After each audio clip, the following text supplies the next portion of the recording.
Well, what follows here is a test, basically, not only of a story, but of some new equipment, including this teleprompter that I'm reading from.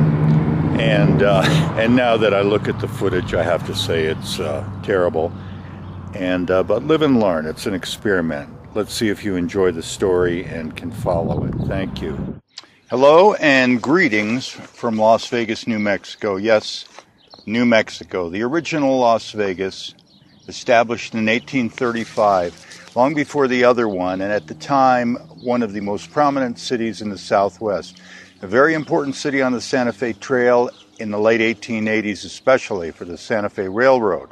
This is a pilot episode of a series called Las Vegas Mysteries, unusual stories about this very unusual town, connected with some of the strange and beautiful homes and buildings here. And by the way, this is quite a film and television location, due in part to this tremendous variety of unexpected architecture. So life went on here, as everywhere, of course, but many historians have said that Las Vegas, New Mexico, was by far the roughest, bloodiest town in the West, much more so than Deadwood, Dodge City, and others. Not all or even most of our stories will be bloody, but many will be, let's say, at least gothic. One early film pioneer who was headquartered here around 1915 and 1916 was silent film star and producer Romaine Fielding, who we believe left several wax cylinder recordings of unusual stories connected with this area, which appear to have been film ideas he was probably pitching to his staff and friends here to get their reaction. The wax cylinder recordings are a little scratchy. Here's a short sample. A lonely woman beaten down by a drunken husband in a tiny town bides her time for time to make with her 2 kids a smart escape. The train to Denver. So I'll read you a transcript of this one. Our story relates to this house in particular. I'm going up on this porch here, con permiso, with permission, for these red parts, partly to get out of the wind and the wind noise. The home of Katie Archer.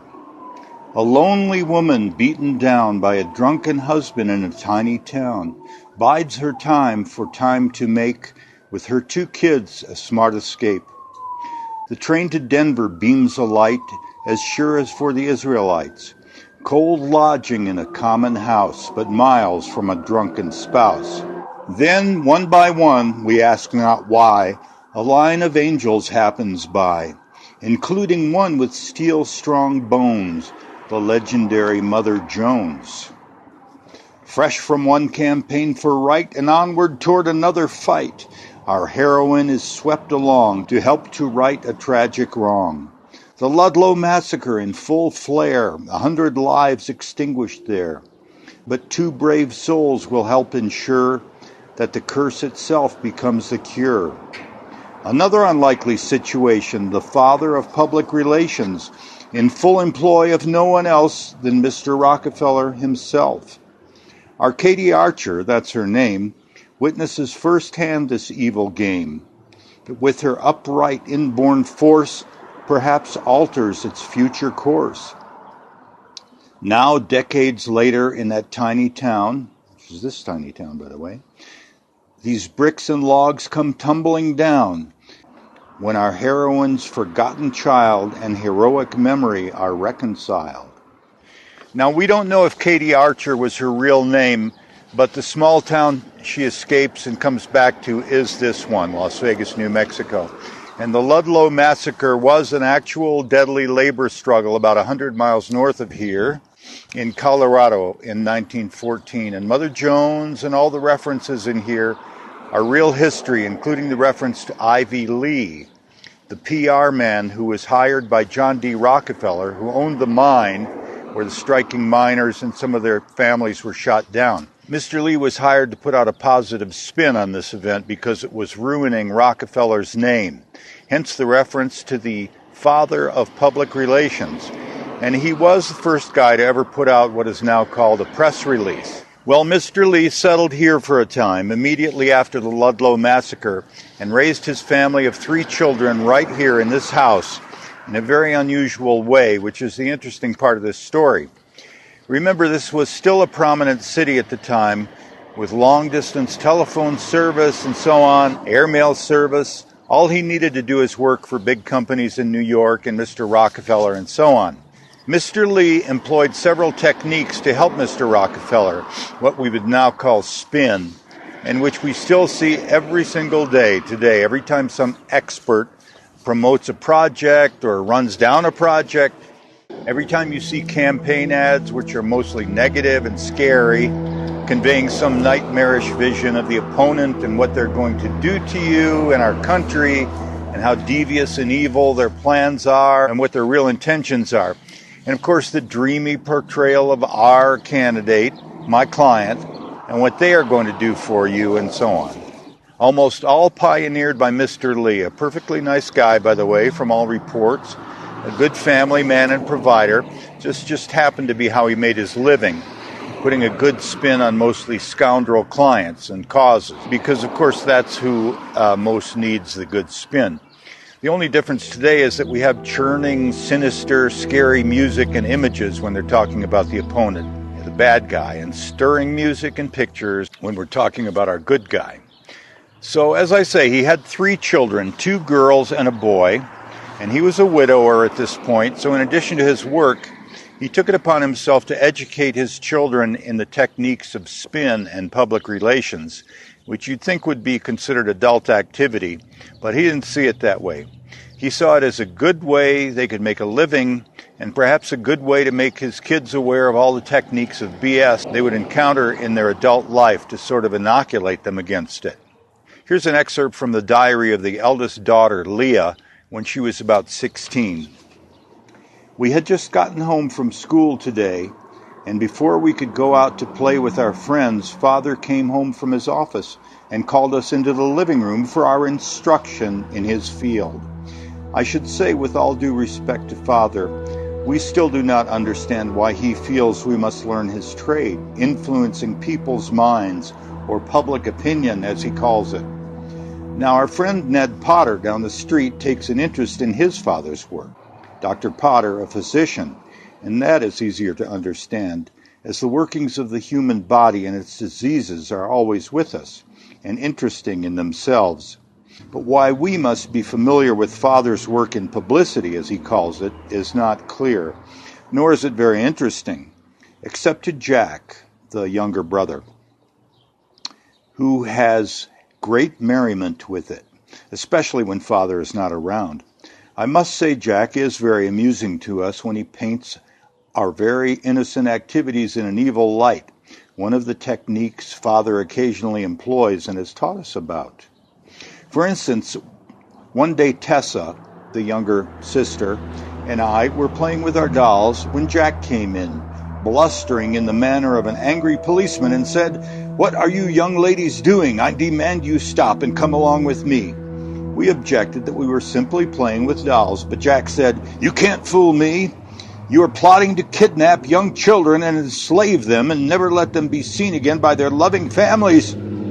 Jack was so sincerely angry in his accusation that it gave us a start, and Tessa started to cry. I admonished him for upsetting Tessa and for saying such a foolish thing.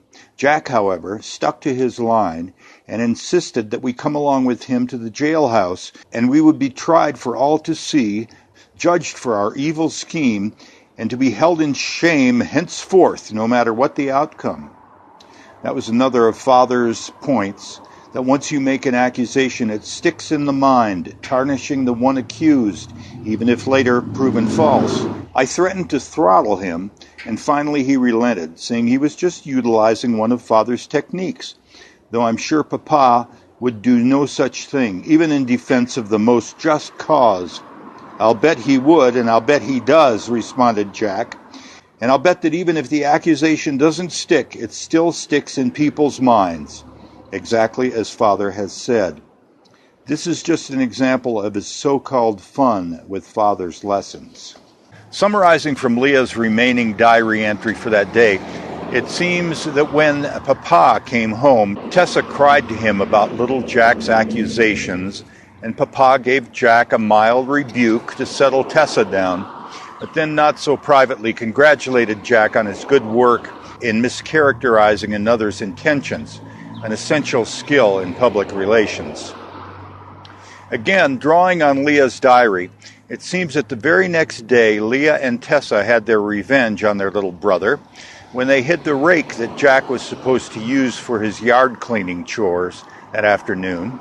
And at the very moment he was making that excuse to his angry father, they replaced the rake where it usually was, just in time for Papa to see it and conclude that Jack was a fibber who needed a whipping. They feigned complete innocence and ignorance, another of Papa's lessons. Now, if this all sounds a little more sophisticated than the usual sibling rivalry and cruelty in teenagers, well, remember that they had received almost daily lessons from one of the best deceivers in that newly emerging business. The resentment engendered by these lessons, or simply by the children being denied the right to play with their friends as much as they wished, bubbled over in another episode recorded in Leah's diary. Ivy was courting a beautiful young woman in town, a Miss Henrietta Hernandez, kind with the children and with everyone by all accounts. One Sunday, when the family and Miss Hernandez were about to set out for an afternoon drive in the beautiful nearby canyon, and Papa was in the garage fiddling with his temperamental Model T, Miss Hernandez asked the children how they were coming along in their lessons with their father. This sensitive subject having been touched on and unleashed, little Jack, possessed by the devil as he often was, asked Miss Hernandez, "Do you want to play a game Papa taught us?" Again, summarizing from Leah's diary. "Certainly," replied Miss Hernandez. The girls tensed up in anticipation. "Okay," said little Jack. "Tell me something. Anything." "Like what?" asked Miss Hernandez. "Just anything at all," said little Jack. "Like, what did you have for breakfast this morning?" "Well, let me see," said Miss Hernandez. "I believe I had scrambled eggs from my own hens. I have several chickens. I don't know if I told you that." Little Jack was lost in thought for only a moment, and then spoke in a sinister voice, as much to his sisters as to Miss Hernandez. "Chickens. Do you realize that chickens, particularly laying hens, are a major source of disease? Disease which can kill not necessarily the owner who may have an immunity, but as well the neighbors, visitors, consumers of these eggs, particularly children and particularly small babies. Yes, tiny innocent babies put at risk." "Excuse me," interrupted Miss Hernandez, quite agitated. "Are you saying your father told you all this?" "Oh, no," responded middle child Tessa, anxious for a chance to set things right. "This is simply one of the publicity techniques we learned from Papa, that there is nothing anyone can say or do or pull out of their history of a million things done and undone which cannot be portrayed in a negative way, if necessary for a project of some sort, to slander your opponent in a political campaign, for instance, or when trying to excite the public about a war, or whatever the project." "Project," said Miss Hernandez, "but there is no truth in what you said about chickens and eggs. How can that be an effective technique or a fair one?" "Actually, there is a little truth in it," said Jack. "Surely someone has been made ill by chickens. And besides, it doesn't matter if it's true, in order to sow doubt and fear." "This is what your father teaches you?" said Miss Hernandez, clearly disturbed by the conversation. Miss Hernandez left the house and never went back. The family's ride in the country that day was a little more subdued than usual. Later that evening, Mr. Lee announced to his children that they would be moving, most likely to New York City, which they did, which was more central anyway to his business clients and particularly the Eastern railroads, and much more convenient for influencing the news.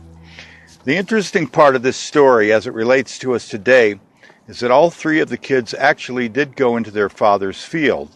Leah inheriting his firm and hiring a bright young man in the 1970s named Lee Atwater. You may have heard of him, a fun fellow in person, but a vicious bulldog when it came to business, a genuine terror in political campaigns. He died in 1991 and repented on his deathbed, asking forgiveness for the lives he had savaged in his work. The devilish little son, Jack, was a radio producer, quite prominent in the first big decades of radio, the 1930s and the 1940s. From that position, he helped his father coax the public into supporting World War II, which you may know was not popular with the American public at first. Good war or not, the American public had to be heavily propagandized to feeling like going along, as is always the case, whether we're aware of it or not at the time. And finally, little Tessa became a force in both publicity and broadcasting. After finding Jesus as a teenager, she channeled her PR skills into building a tremendous following, not for herself, but for a series of clients. She kept quietly in the background, a model for how public opinion is still influenced. This story is hardly known even here, let alone generally. After all, how many people even know about Las Vegas, New Mexico at all? So many stories these buildings could tell and will tell as we progress in this series. To cite just one more instance, the U.S. congressman responsible for passing women's suffrage, the women's vote, lies buried in a Masonic cemetery about a mile over there. Also little known here.